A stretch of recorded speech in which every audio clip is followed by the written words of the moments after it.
The biggest challenge, the most noble challenge, is the idea that he who gave life will also give meals. Man de yav chaye, yav mezena. If he gives you life, he's going to give you what to eat. Relax.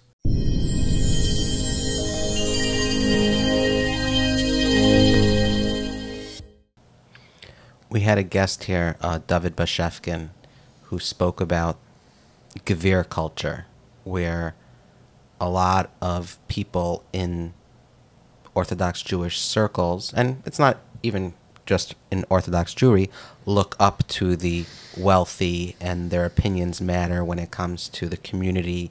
When you're rich, they think you really know. Right. Is that it's a problem in the sense that we respect them for their wealth, but then we also suddenly value their opinion.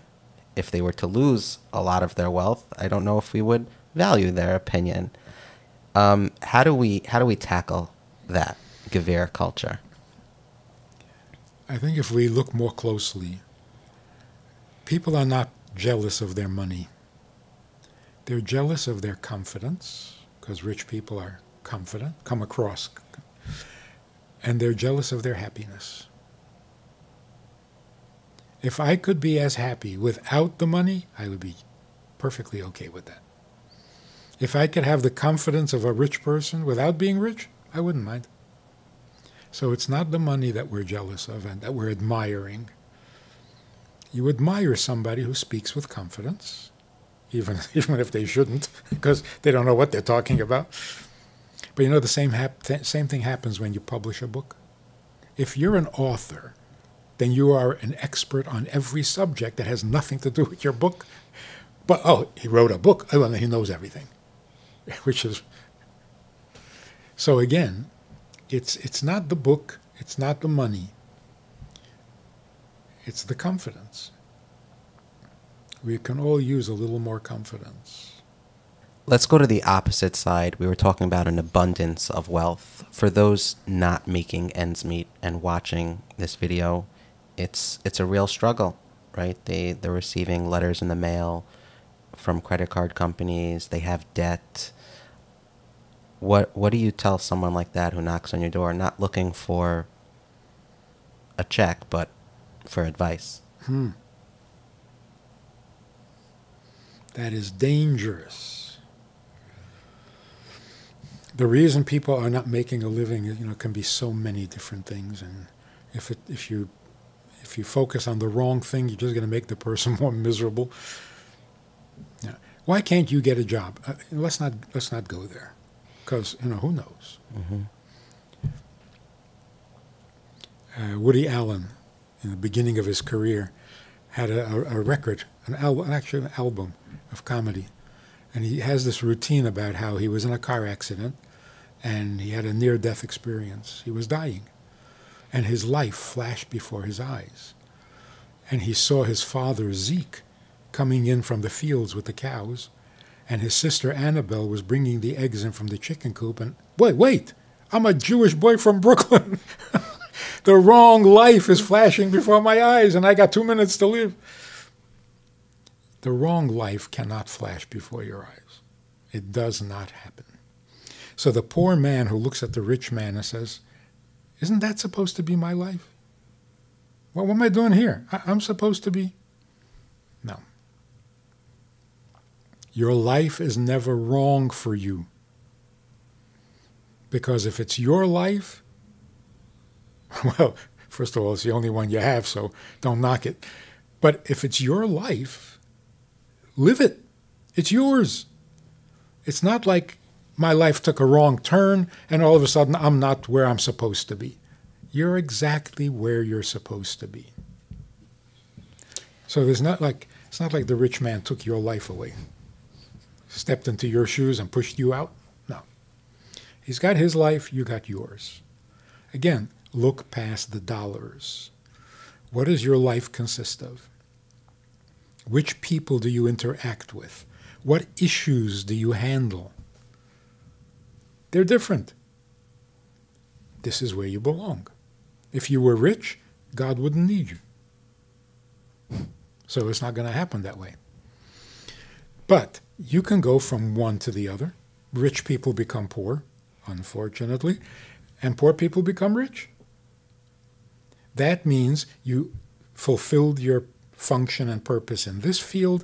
Now you're being moved, or you change careers, you change professions, you meet different people. So when God decides to move you, he'll move you. But never jealous of someone else's life? Why? The cost of Jewish living, and we ran through the numbers, is extremely high in comparison to the cost of an American non-Jewish family, where if you live in the tri-state area, in order to just make it without any lavish vacations and things of that nature, you need to be in the top 3 to 5% of income earners in America, assuming you're paying full tuition and you're keeping kosher, and the cost of living is admittedly a lot higher. How do we look at that? And for those that, and we always say it's a beautiful living, but it can feel strenuous to some. How should people look at that, specifically Orthodox Jews? The biggest challenge, the most noble challenge, is the idea that he who gave life will also give meals. Man de Yoav Chaye, Yoav Mezena. If he gives you life, he's going to give you what to eat. Relax. You're not starving, you're not dying, you're not going anywhere. So the stress is a little self-inflicted. It's really not in our control at all. And when you get right down to it, Lo lachachamim lechem, being smart does not guarantee wealth. I mean, look at who's look at who's wealthy. They didn't get there by being smart. And look at all the people who are poor, who are brilliant. Mm-hmm. And they tried it all. They did exactly the same thing the rich guy did, and they did it better. And nothing came from it. And the other guy didn't know what he was doing, and everything turns up roses. You know? So it's obviously out of our control. On Rosh Hashanah every year, God decides how much money you're going to make that year. It's written in stone. There's nothing you can do to change it. So worrying is certainly not going to help. Staying up all night, putting in extra hours, it's not going to help. It's not going to make a difference. It's deceiving. I mean, you work on Saturday, you come home with a couple of $1,000s of profit. Mm-hmm. What do you mean I didn't? I made more money by working on Shabbos. That's not called making money. If next day you get sued for $10,000, and there goes all your money down the drain, right? So making money doesn't mean it's in the cash register. The question is, where does it go from the cash register? To doctor bills, God forbid? To lawsuits? To losses? So, in the end, by the end of the year, you will have exactly the amount of money that was decreed on Rosh Hashanah. So there are those that say, if that's the case, where it's all decreed on the Jewish New Year, why put in the hishtadlus and effort during the year? Very good question. Basically what we're saying is, making a living is a miracle. It's an act of God. It's divine intervention. But we're not supposed to rely on miracles.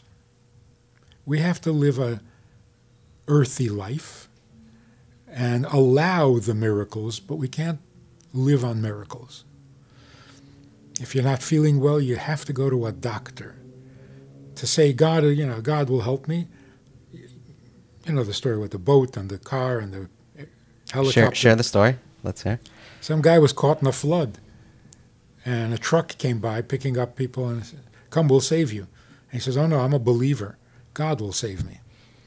So the truck leaves, and the water rises, and a boat comes by, a canoe. He said, come on, I'll save you. Don't worry about me, God will save you. Now he's up on the roof of his house. And a helicopter comes by, ready to pick him up, and he says, don't worry about it. Anyway, he drowns. So he comes to heaven, and he says to God, hey, I trusted you.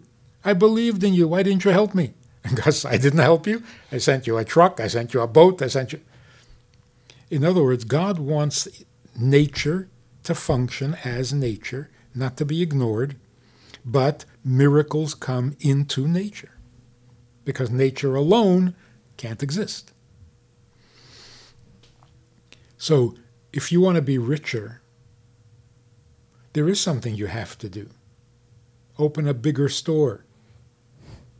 You can't have a little shop and say, I want to make millions. You got to create a vessel that can hold or contain the blessing you're looking for. So the guy says, I'll open a little shop in the corner. I'll come in once a week, a couple of hours. And whatever God wants will happen anyway. Yeah, well, you're not allowing it to happen because you're not, like on Purim.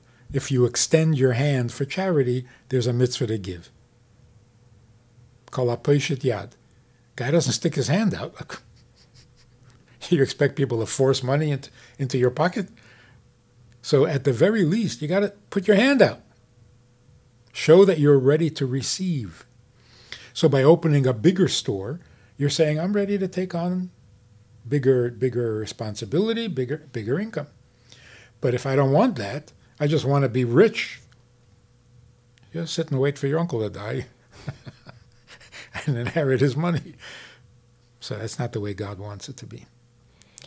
The joke with the boat reminds me of the fellow who's driving around looking for a parking spot. And he says, God, please, I need a parking spot. And he's circling 10 minutes, 15 minutes, 20. After 30 minutes, he finds a parking space. He says, God, no, I found one. Forget it. I'm good. So this idea that someone has to stretch out their hand or create a bigger shop or a larger vessel, at what point is his hand stretched out enough? At what point is his shop large enough that he's created a vessel? And the crux of the question is, how much effort is sufficient? Does one need to be working late into the night in order to show God that he's making as much effort as he possibly could, thereby sacrificing other pieces in his life? The famous saying, don't work harder. Work smarter. Work smarter.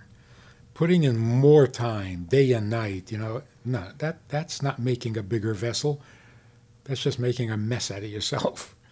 You open the larger store, there is natural opportunity for the blessings.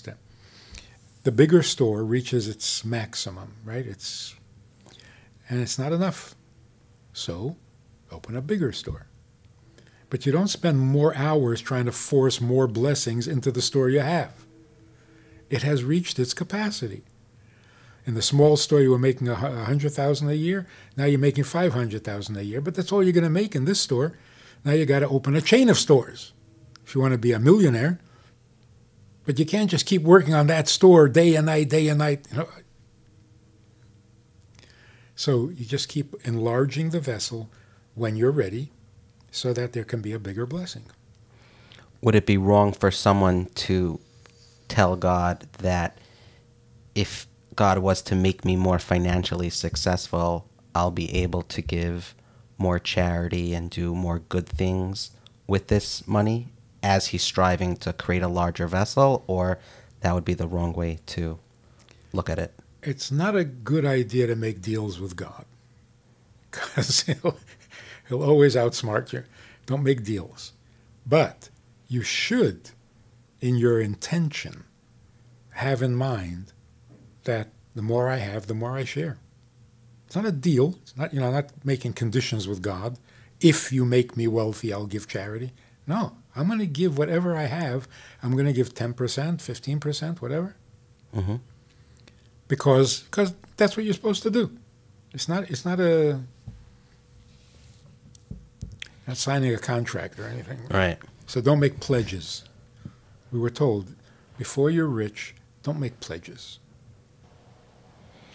Is there a book that you have not written that you recommend to people to read? People are always looking to hear what inspires and interests our guests. Is there a book, whether related to finance or not, that you recommend to people? A good book on life, Towards a Meaningful Life. Mm-hmm. Oh, it's called Towards a Meaningful Life? Mm-hmm. Okay. We'll put that in the show notes. People who do have follow-up questions for you, I'm assuming there will be many. Is there a good way to reach out to you, a website, an email address? If they Google your name, I'm sure they'll be able to find you. The best way is to go to itsgoodtoknow.org. Itsgoodtoknow.org. Do you receive quite a bit of communication? It's good to know, yes. It's good to know. It's goodtoknow.org. Wonderful. Well, thank you so much for joining us, Rabbi Manis Friedman. Looking forward to having you back again soon, and we appreciate your time. Pleasure. If you enjoyed this conversation or this topic, and you're looking for more information, or you want to hear it again from another angle, there's a way to do that. And that is in this book. It's all there. Order it from Amazon. You can read it, reread it, and share it. I want to invite you to join us as VIPs, partners in our work, and join us also for a personal chat with other members of the VIP club. We talk about many things. There's an opportunity to ask, to respond, to make a comment, to meet the other supporters. And together we can really make a difference in Jewish life and in life in general. So join us. It's goodtoknow.org. Log in, call, make contact, and join us with the VIPs.